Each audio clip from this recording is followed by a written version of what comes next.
the NBA season is almost upon us, I thought it would be a great time to shake stuff up and do something a little different on this channel. Try to diversify the portfolio, if you will, and not just be a primarily, almost entirely an NFL channel and talk about some other sports and try to force myself, frankly, to get into watching more basketball this year because what the hell? Why not? So, as a result, it is brought to you a division by division preview looking ahead at this 2020-2021 NBA season. Whether we get the full season or not, I'm certainly encouraged based off of what happened with the bubble, but if we're going to be traveling around, who knows? But let's assume for the second that we do. Now, there are certainly some big things that are out there that could potentially happen in terms of trades and so forth, so it could skew some of the stuff that I talk about over the next couple of days in these divisional previews significantly. But nonetheless, it's time to get started. And I'm going to start with the Central Division, going backwards from 5-1 and give you kind of my overview and outlook of what to expect from the Central Division of the NBA in this season to come. If everybody looked at this division, you're going to come down to two teams bringing up the rear, and it's going to be either the Detroit Pistons or my choice to bring up the rear in this division, the Cleveland Cavaliers. Because when you just look at them on paper, this is a team that had the worst record in the Eastern Conference last year. I really don't see any reason why things would change or have changed that much dramatically this year. Now, sure, you've got Andre Drummond in the fold potentially for a full season, and he's going to bring you a legit big man presence, a legit presence down low. Certainly, I feel like is an upgrade over Tristan Thompson, but how much does that really matter? Like, when you look at this just overall roster, you say, okay, how many games are you going to get out of Kevin Love? And is he just going to be like he was back in his Minnesota days and puts up numbers on a really bad team? And then you look at them and you say, okay, what do you have to look forward to for the future? You could talk about the development of Colin Sexton and Darius Garland, guards that they've spent high first-round picks on in the past couple of drafts. But when you look at Colin Sexton, is he more of just a high-volume Lou Williams type of six-man supreme type of scorer? Or is this truly a franchise building block? And I think it's more of the former than it is the latter. And then Darius Garland, again, looking at going into year two, how much growth and progression are you going to get out of his game?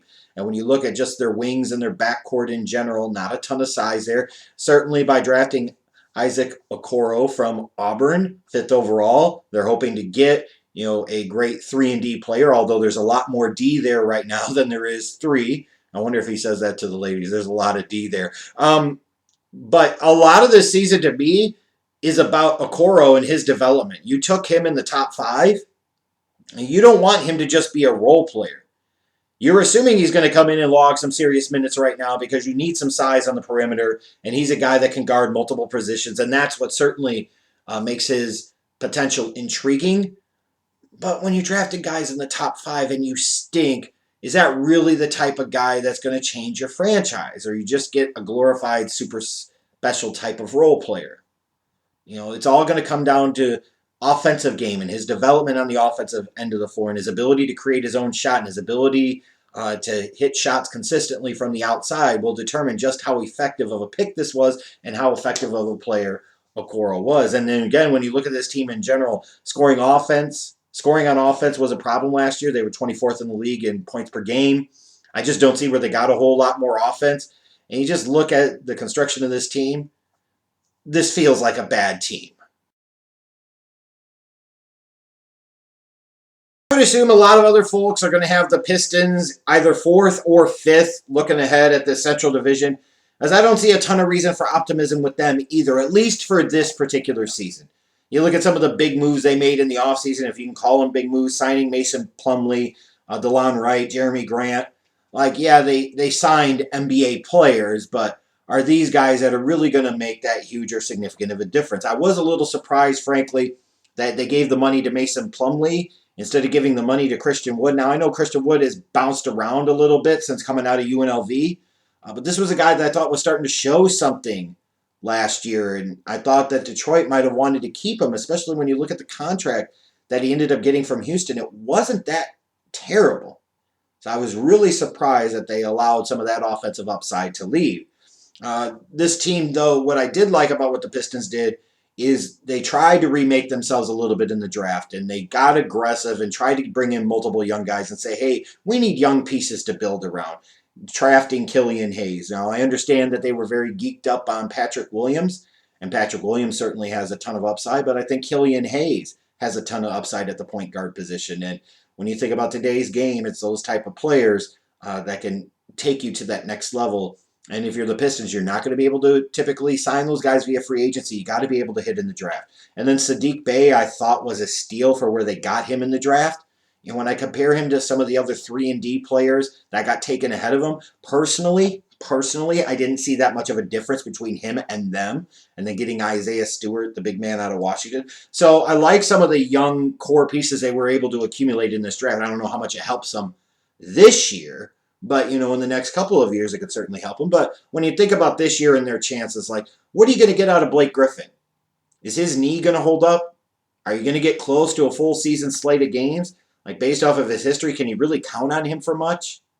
And then you look at Derrick Rose. Like, Derrick Rose has had a nice kind of resurgence and bounce back in his career, but he's still not the Derrick Rose of old. He's a very good NBA player. He certainly is not a great NBA player anymore. But how much more are you going to get out of a Derrick Rose than what you got last year on a bad team? And I look at this team and I say, who's going to score for him and who's going to rebound for him? Maybe you say, well, if Blake Griffin's able to stay healthy and play most of the year, that's where some of the offense and some of the rebounding will come from, perhaps. But when I look at this team, to me, you're thinking about this team saying, hey, you're looking ahead another year or two versus right now. I think they've got more to work with than the Cavs do, but not a ton, and that's why I've got them finishing fourth in this division.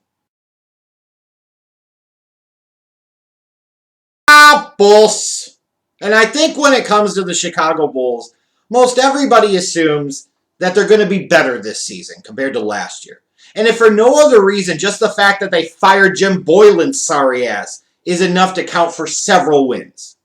Without them even going out and hiring a legit NBA head coach like a Billy Donovan. Just getting rid of Jim Boylan and the toxicity that was him will bring improvement. But now you bring in a Billy Donovan to take over at the helm as the head coach, and you assume that, this is a guy that did some good things in Oklahoma City. Yes, he had playoff disappointments. He never, won a championship or anything. But, compared to Jim Boylan, what are we talking about here? I'm just saying. I was a little surprised, though, admittedly, not with the firing of Jim Boylan, although I kind of was that they actually pulled the triggers. I thought Reinsdorf was going to step in and say no. But ultimately, AK was allowed to do his thing. So they bring in Billy Donovan, but no major roster transformation, at least for now. I think you're probably looking at any real roster transformation coming in another year or two when they start to get some of these contracts off the books. Thankfully, this will be the last year of Otto Porter Jr.'s sorry ass in Chicago, I hope, and the last year of that sorry ass albatross of a contract. Thanks a lot, Garpax! Unbelievable. But you have Zach LaVine back in the fold. And look, I have my qualms with Zach LaVine, but the bottom line is this guy is a borderline all-star type of player. When you look at what he did last year, averaging about 25 a game, I expect him to be in a position to get a lot of shots and a lot of opportunities and put up some similar numbers this year. Hopefully see some continued growth on the defensive end of the floor. I look at LaVine and I say his contract the next 2 years is really team-friendly. To me, personally, that points to more, maybe you should be trying to trade it and see if you can get some draft pick capital in return. But maybe you just end up riding out the storm with him. But I think what you got to set your sights on is the fact that he's not a number one option. He's more of a number two or a great number three. He is not a number one. But for this Bulls team, he's going to be in the position that he can be a number one. I'm really curious to see how Kobe White progresses in year number 2. This is a guy that certainly flashed some potential, but again, got Boylan, so I thought that screwed him all the hell up at times. He's going to get the actual opportunity to consistently start this year, I would assume, and get plenty of run, plenty of tick, and maybe he'll show some better consistency with his outside shot, because if he does, then you're talking about the Bulls having a second legitimate scorer on the perimeter opposite of LaVine, would certainly lead to some, significant improvement for this squad this year. But when you look at Lauri Markkanen and Wendell Carter, you're talking about 2 guys that they've previously invested the 7th overall pick in that they frankly need to see more out of.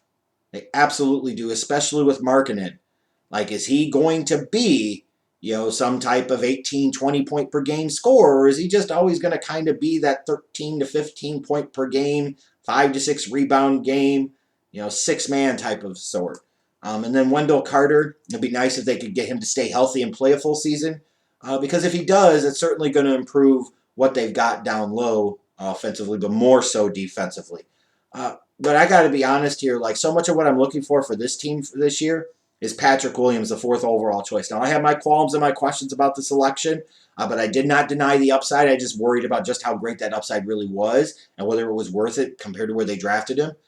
But in a lot of ways, like, assuming Kobe White takes a big step forward in year 2, which I think he does, but let's say Markkanen and Carter really don't, which I also think is certainly possible. You're going to have Levine averaging somewhere between 24 to 26 a game. Kobe White might be in the 19-ish point per game range. I really want to see what Patrick Williams can do, because that's what this season's about. If Patrick Williams develops and shows that he could be something, then the whole trajectory of this organization changes in the next few years to come. But if he looks more like a role player than a star, then you're just wondering what the Bulls are going to do next. I do think with the addition of Billy Donovan, another year of growth and development for somebody like a Kobe White, that you're going to see an improved Bulls team. But I don't think they're quite ready for the playoffs just yet. I'm not ready to break out the anointing oil for them. I could certainly be surprised, but I won't be disappointed if they don't make it. I think they're going to be somewhere around a 30 to 32 win team this year, which will probably put them in the 9th or 10th slot in the Eastern Conference. Pacers fans, I get it, I guess.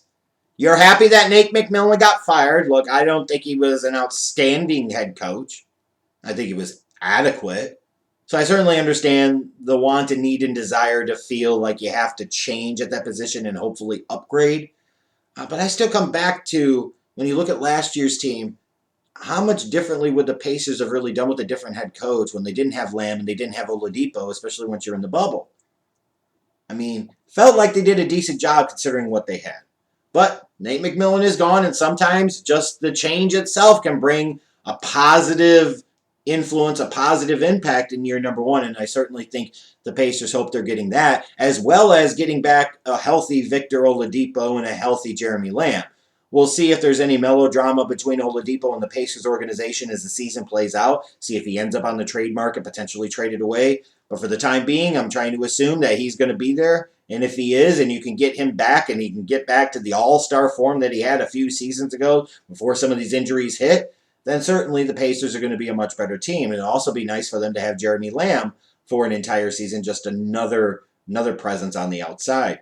I really like some of the core pieces that they have in terms of young core pieces. Obviously, I'm a raging Arvydas Sabonis mark, so I'm a raging mark for Domantas Sabonis as well. But he's really progressed nicely in his career. Malcolm Brogdon, I don't think he's great. I think he's a very good, type of dual, multi-dimensional point guard, but not great at any one thing, just good in a bunch of different areas. And the Miles Turner's a little bit inconsistent, but the flash is still at times the upside. It is certainly there. And then you look and you say T.J. Warren. He played like a monster in the bubble last year. Can you expect to repeat at least some of that success going into this year? Or was it more of a circumstance and situation and opportunity that it was available for him and he took the advantage of it? Not a ton of roster changes for the Pacers. So they're not in the mix of truly being contenders. But I still don't see where this team got worse. And if you get Oladipo and Lamb back healthy and they contribute a good portion of the season, now, I don't think there's any reason to expect that this Pacers team can't have a similar result to what they had last year, somewhere between the 4th to 6th seed in the Eastern Conference. I think they're possibly a 48-win team. But a lot of that, again, is going to come down to the health of Oladipo and Lamb. But I think even with the Pacers being a good team, there is one team that's clearly head and shoulders above everybody else in this division. Milwaukee Bucks had the top seed in last year's Eastern Conference playoffs before they got bounced in the second round by the Miami Heat. And that wasn't just getting bounced. It wasn't just a surprising upset. Like, they got dominated. And you can sit there and tell yourself that, hey, it was just the bubble. It's a different circumstance. The Heat got hot. No, the Heat were an absolutely horrendous matchup for the Bucks, and it got exploited. the Bucks got exposed. So a lot of the drama going into this offseason was what's going to happen with Giannis? Is he going to sign the Supermax? Is he going to demand or request a trade? Is he going to play out the string and play out the last season before he signs an extension or makes any decision? Well, thankfully for Bucks fans, Giannis is there, at least for the time being. He signed that Supermax extension. He got 5 years and a crap ton of money. And frankly, if you're the Bucks right now, you had no choice. You had to do it because, by God, the two-time league MVP is worth every penny. Now, will he be there for the long term throughout the duration of the contract? Who knows? My thought would be no. But knowing that you have a special talent like Giannis, you've got the Greek freak there. You can't sit there and continue to ride into the playoffs with him and Chris Middleton and think that that's going to be enough to get the job done. So to the Bucks' credit, they got aggressive. We'll see if it pays off in the long term. But they made a big move, trading away George Hill and picks to go get a guy like Drew Holiday, who they're hoping will be a better complementary number 3 option and provide them better defense on the perimeter. And I certainly would expect him to do that. You still got DiVincenzo on the perimeter and another year for that young man to grow and develop. So you're looking at a pretty good solid core when you factor in Brook Lopez talking about their starting 5. Does that feel like that's a championship starting 5? Well, I don't know.